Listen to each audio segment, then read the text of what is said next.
Okay, hello everybody. So I'm going to talk a little bit about charcoal. Charcoal, as you know, is a natural resource. We have this one, very light. This is a piece of real charcoal that was made in our wood stove this winter. You can see that when you use it to draw with, it's quite light and airy and erases with your finger quite easily, just as vine charcoal. And vine charcoal is this charcoal that it's the best to begin a sketch with. If you look at them both, you can see they have, well, this one's very shiny, very reflective, and this one too has some parts that are sort of shiny, and they're both extremely light. So this is the one that you would begin, let's do an eye, you would begin a sketch with because it's so easy to erase. If I'm doing this eye and oops, got too big or whatever, then you could just sort of erase it, and all that charcoal will become part of your drawing later. So that's not a problem at all. So this is the one that you really need to use to kind of, figure out what you want, where, and how you want it. So I'm just going to play a little bit for this demonstration. So there's this one. Then we move to a charcoal like this one, which is also quite light, a little bit more compressed. I can already feel a little bit of the gum binder. You can see here how it's, comes apart, and how light this is. It's rolling all over the place, the vine charcoal. I'm going to put it back in the box. The way this is our charcoal box here. Lots of different types of charcoals, in case you hear me digging for one. So this one, I hardly ever work with this one, honestly, but if you want to do a large area and you want to keep it sort of light, then that's good. So that one goes back in the box because I'm not going to use it, but you can see how easily it moves around. Now, the next charcoals are the very common, these little round ones, compressed charcoal. And it does not move around so easily. It's still, quite movable, not very dark, kind of slim, so you can go and put in with some details. Sorry, the Sitka decided to put in our screen door as I'm doing this video.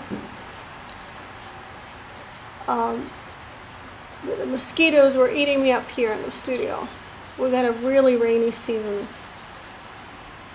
Now that the sun is out, they're all coming out to party too. Okay, so you can see it just moves around. I could just say, oh, erase all this, and it's, pretty much gone, and a pretty flat color too. See? So what I like to use instead of that, once I have my image with my vine charcoal, I pick up this one. This is a really nice compressed dark charcoal. It usually will come in a box where the inside will look like this, and they're just really nice and dark. I don't know if they have this anymore. This is an old box, but even the new ones, they come in little sections like that.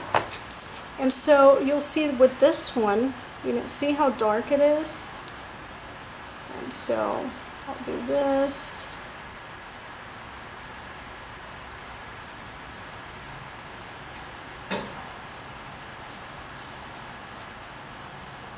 Okay, so just some lines here.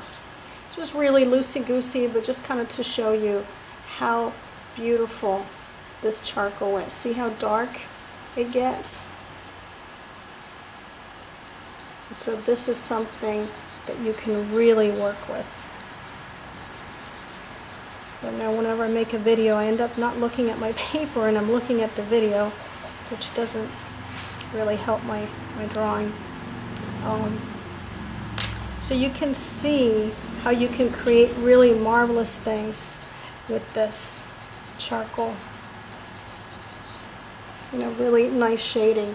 And when you're afraid with little spaces, you can always rub here, rub with your finger, and then go in here and just place the charcoal down in here.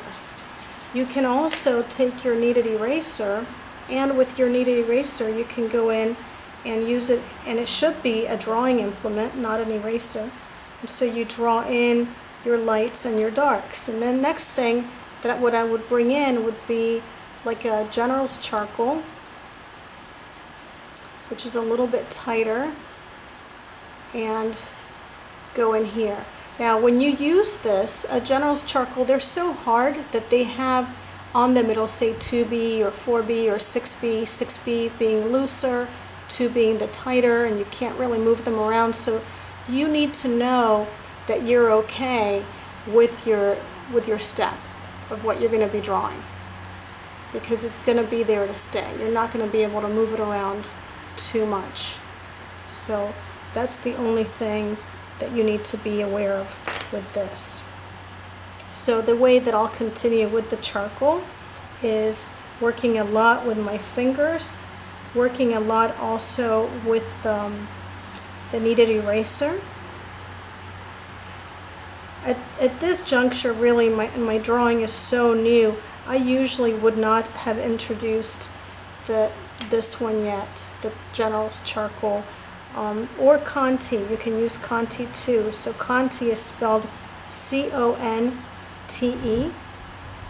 and conte is also a very hard type of charcoal. It just has a lot more gum binders inside of it and mixed in, and so it makes it really difficult to move around, but it's wonderful for when you're done and you have all these really dark details. So if you're making something that's hyper realistic with a lot of detail, you could go in with this and kind of plant it in there. Now what just jumped onto my page wanting to be used is this charcoal pencil, and these, I love them, although they can be kind of huge trouble if you don't have the hang of how to peel them, like one of our students who pulled it all the way to the end. And so all this is the lead of the charcoal. So you have to be careful with that. Now these are my favorite type of charcoal pencils, but there's all kinds of charcoal pencils. There are even conte pencils. See, there's C-O-N-T-E. There's also pastel chalk.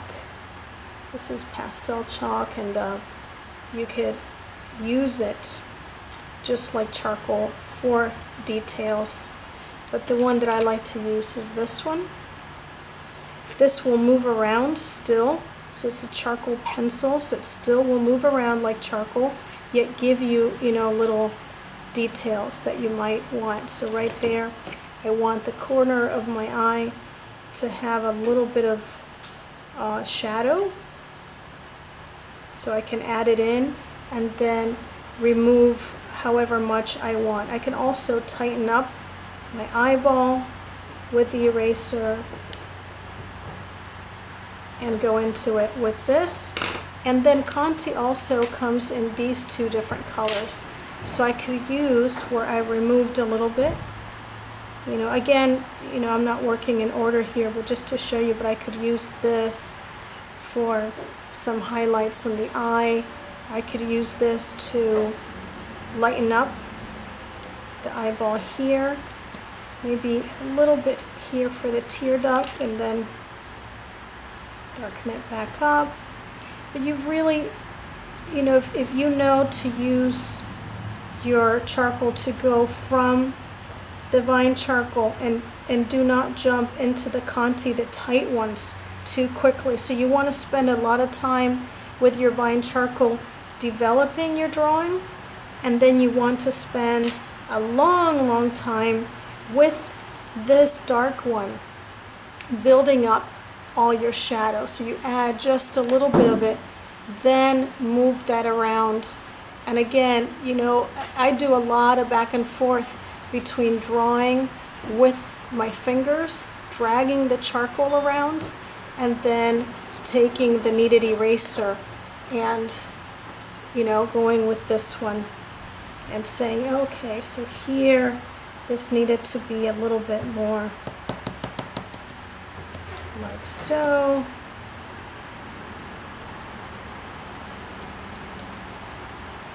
And just, you know, going back and forth from one to the other. How to use this one, there's many different ways. Usually I use it more so when I'm working on colored paper. And you could do a drawing just all with the conte. But too, you can add it and, you know, play with it if you want to have some color. Although I really like just the black and white charcoal drawings. And again, you just go back and forth. So here, for this fold now, I would probably go in with the conte a little bit because I'm ready to kind of solidify that. Not really, but just for the sake of the video. I probably would be working on this for hours and hours.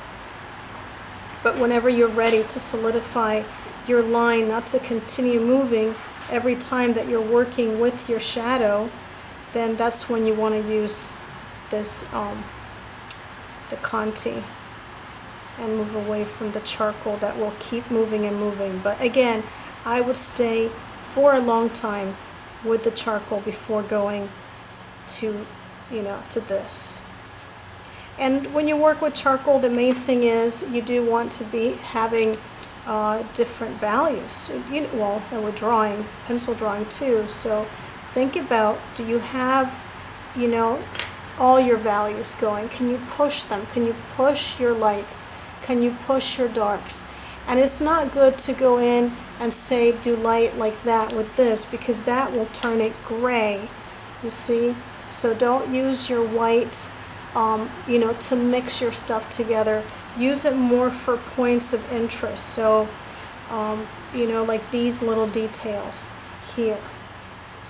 Okay, so I hope that video was helpful. Let me know, and let me see what you create. Thanks for watching.